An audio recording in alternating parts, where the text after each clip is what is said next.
आज मी मोरगावचा मयुरेश्वर गणपती येथे दर्शनासाठी आले होते. तर बघा, गणपतीच्या मंदिराची रचना किती छान अशी केलेली आहे.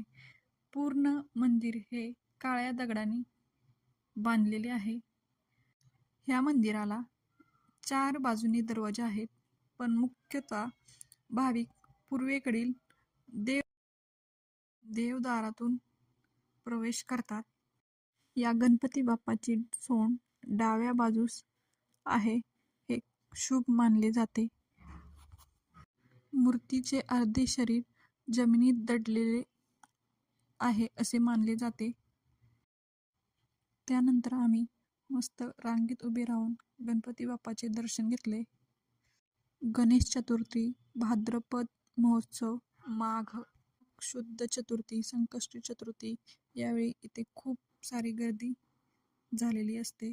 दर्शन झाल्यानंतर छान असे आम्ही प्रदक्षिणा घालून घेतली. त्याचबरोबर त्या गणपतीचे थोडेसे चित्र कॅप्चर करून घेतले. हे मंदिर करा नदीवर वसलेले आहे. हे अष्टविनायकातील मुख्य आणि प्राचीन मंदिर मानले जाते. अष्टविनायक करताना पहिल्यांदा या गणपतीपासून सुरुवात केली जाते आणि इथेच येऊन समाप्तीही केली जाते.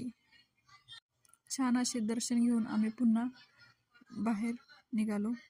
गणेशाने मोरावर आरूढ होऊन सिंधू असुराचा वध केला, त्यामुळे त्याने मयुरेश्वर असे नाव ठेवले. व्हिडिओ कसा वाटला नक्की सांगा आणि लाईक, शेअर, सबस्क्राईब करा.